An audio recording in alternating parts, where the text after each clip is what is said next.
Well, next tonight we start a unique series of the worst of Hollywood. And what can I tell you about Plan 9 from Outer Space? Well, it's really awful. It's on until 1:16, and it's next.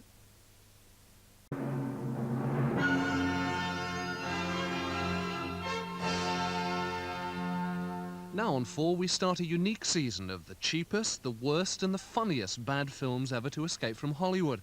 So let's join Michael Medved, the expert on NAF films, who's about to explain the story behind Plan 9 from Outer Space.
Good evening, ladies and gentlemen.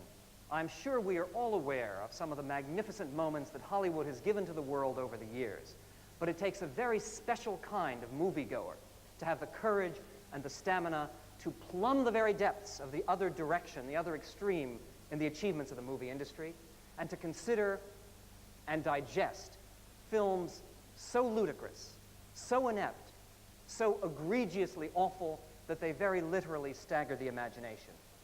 We must remember at all times that for every Gone with the Wind, there is a Thing with Two Heads. For every Citizen Kane, there is a They Saved Hitler's Brain. Our job in the worst of Hollywood is to give you a useful introduction to these motion pictures which have passed the test of time and have emerged as lasting monuments to human stupidity and bad taste. An obvious point to begin this introduction is with tonight's offering, the immortal Plan 9 from Outer Space.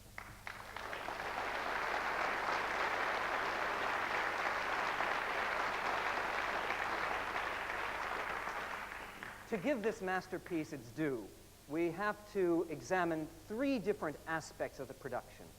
First of all, the very strange human beings you're going to see up there on the screen. Second, the even more strange human beings who were behind the cameras making the motion picture. And finally, some of the special details that are so spectacular and an appreciation of which will so greatly enhance your understanding of what this movie is all about.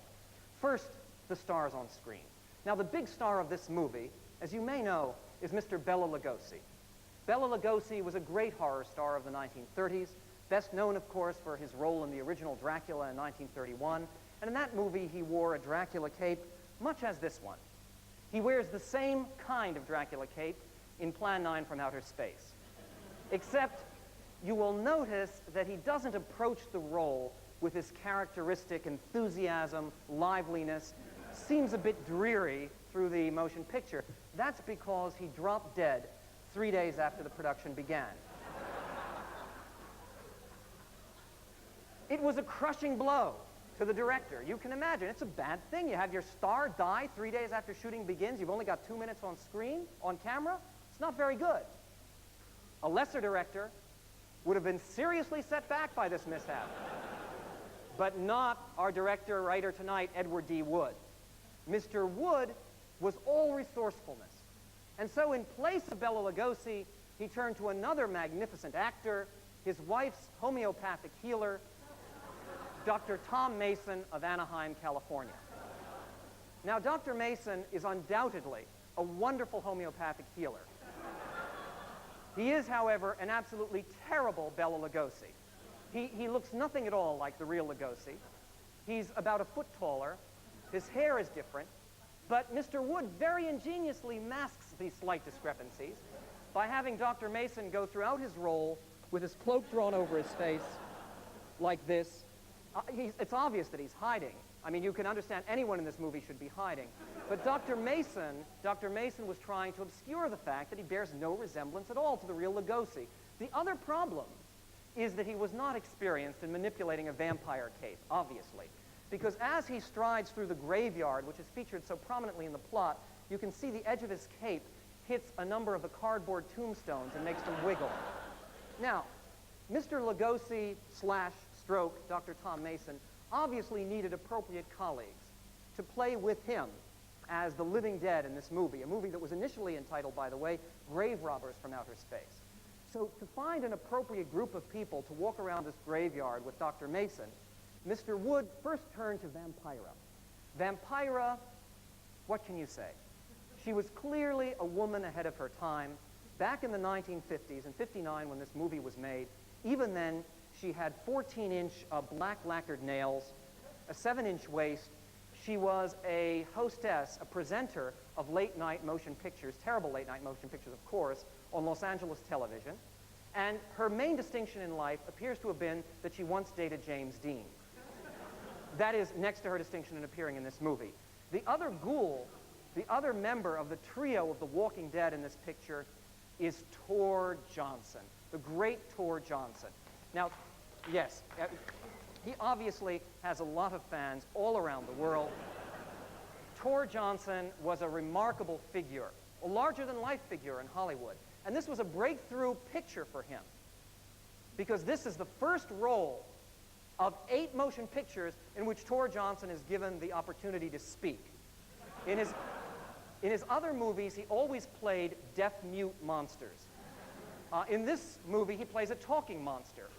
And it's not very good, actually. You can't understand a word that he's saying. The Swedish accent is just too thick. So we've subtitled that dialogue for you on the screen.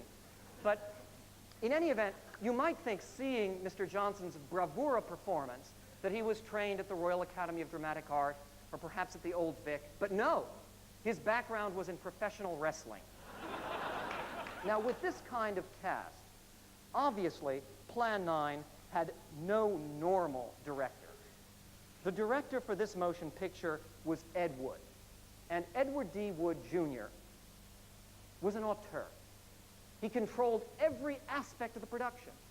He wrote the film, he directed it, he conceived it, he created the brilliant special effects, and very much like Fellini or Bergman, he is an uncompromising artist with a highly personal vision.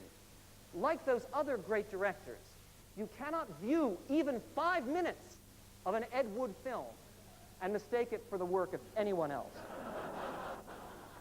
Now, Plan 9, believe it or not, was not his first film. It, in fact, is his mature masterpiece, his crowning achievement, where he was able to gather all the various themes he'd been working out in his other films and sort of throw them in our face in a confused muddle. His earliest film was a motion picture called Glen or Glenda, which was also released under the title I Changed My Sex. And it was a heartfelt plea for transvestites and understanding transvestites. And this was clearly Mr. Wood's most personal and autobiographical statement.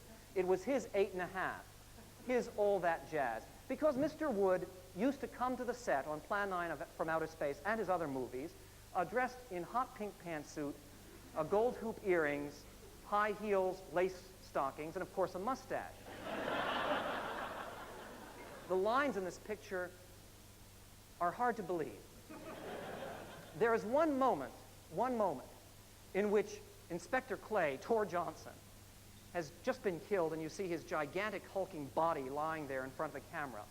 And a police lieutenant comes up and he scratches his nose with his revolver and says, "Inspector Clay's dead, murdered, and one thing sure, somebody's responsible."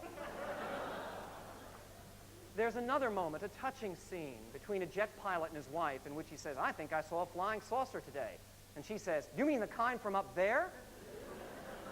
This is the sort of scintillating repartee for which Mr. Wood has been justly celebrated.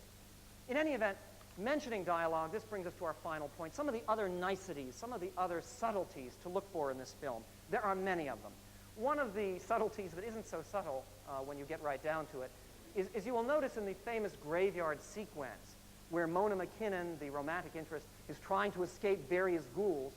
She's all of a sudden running from a graveyard in the middle of the night, and she runs out onto a highway in broad daylight, runs back to nighttime, runs out onto the highway in broad daylight, and you can't figure out what's going on. Is this So what happened is we sent our research staff to interview the assistant director who worked on this picture as to what it was that Mr. Wood had in mind in this most unusual sequence. And we got the answer. The answer was that Mr. Wood was planning to take some of that daytime footage and to use an optical printer to make it look like nighttime footage, but he forgot. Finally, the flying saucers themselves. This is terrifying, terrifying. There has been considerable debate between various segments of opinion among cinema experts, historians of bad motion pictures, as to what it was precisely that Edward D. Wood used to so cunningly represent this alien spacecraft that comes from another world.